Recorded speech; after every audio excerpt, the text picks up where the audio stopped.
Hello friends, સચિના કિચનમાં આજે આપણે બનાવીશું ગુજરાતી સ્વીટ ડીશ એવી સુખડી. સુખડી દરેકના ઘરમાં બનતી જ હોય છે. તો સુખડી બનાવવાની શરૂઆત કરીએ તો તેની માટે અત્યારે કઢાઈમાં મેં ઘી લીધેલું છે. તો આ ઘી શુદ્ધ ઘી છે, ઘરે બનાવેલું ઘી છે.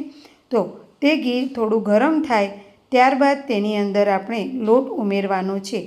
અત્યારે જે રોટલીનો ઝીણો લોટ આવે છે તે મેં લીધેલો છે. તો એ લોટને આપણે ઘીની અંદર એડ કરીશું અને મિક્સ કરીશું. આ રીતે થોડો મિક્સ કરી લેવાનો અને પછી ફરીથી પણ જે જરૂર હોય એ પ્રમાણે લોટ બીજો પણ તેની અંદર એડ કરી લઈશું અને બરાબર તેને મિક્સ કરી લઈશું. આ રીતે સરસ એવી સુખડી આપણે બનાવી અને તૈયાર કરવાની છે.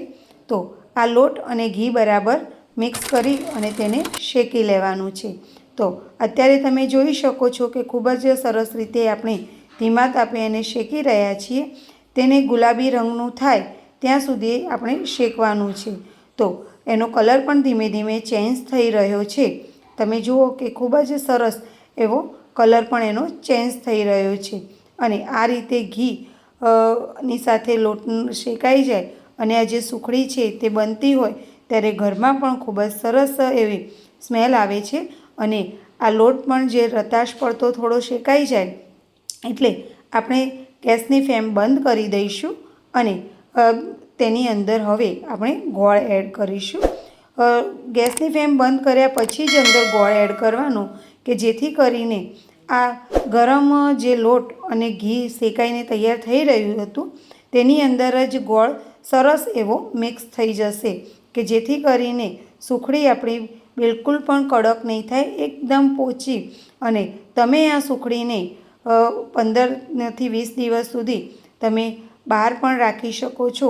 અને આ ગુજરાતી ઘરોનું ટ્રેડિશનલ એક સ્વીટ ડીશ છે જે સારા પ્રસંગોમાં અને વાર તહેવારોમાં તો બનતી જ હોય છે આ સુખડી દરેકના ઘરમાં. તો આ સરસ એવી સ્વીટ ડીશ અત્યારે આપણે બનાવી અને તૈયાર કરી રહ્યા છીએ. તો તમે જોઈ શકો છો કે ગોળ સરસ એવો અંદર મિક્સ થઈ ગયેલો છે અને આપણી સુખડી બની અને તૈયાર પણ થઈ ગઈ છે. તો હવે મેં પહેલેથી જ એક ડીશમાં ઘી લગાવી અને તૈયાર રાખેલું છે. તો તેની અંદર હવે આ સુખડી જે બની અને તૈયાર થઈ ગઈ છે તેને લઈ લઈશું. આ રીતે અંદર સુખડીને લઈ અને થોડી સરસ એવી ફેલાવી દઈશું કે જેથી કરીને આપણે તેના પીસ પાડી શકીએ. આ તમે જોઈ શકો છો કે ખૂબ જ સરસ રીતે તે સેટ થઈ રહી છે. આ સુખડી છે તે મારા ભાઈની ખૂબ જ ફેવરેટ છે. નાનપણથી જ તેને સુખડી ખૂબ જ પસંદ છે અને જ્યારે પણ તે આવે તો તેને પણ છે ને સુખડી પહેલેથી જ ભાવે છે. એટલે ઘણી વખત આવવાનું હોય કે એવું હોય ને તો હું પહેલેથી જ સુખડી એના માટે બનાવું. કાં તો પછી તેને કોઈક વખત ના પણ બને તો મને એમ થાય કે ભાઈને આજે સુખડી બનાવીને ના આપી.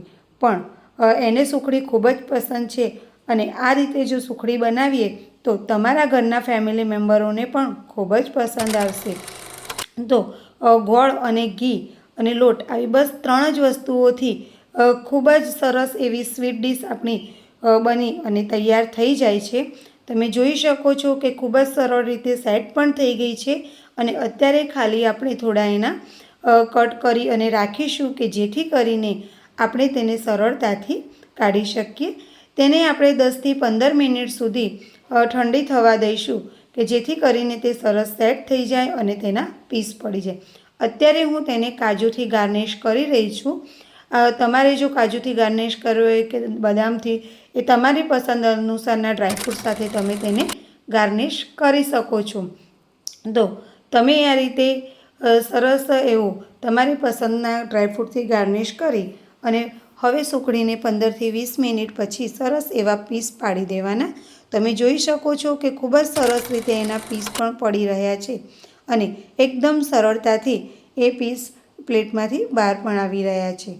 તો છે ને ખૂબ જ સરસ એવી ગુજરાતી સ્વીટ ડીશ અને ખૂબ જ ઓછા સમયમાં બની જતી એવી ટ્રેડિશનલ જો ડીશ કહીએ તો એ છે સુખડી.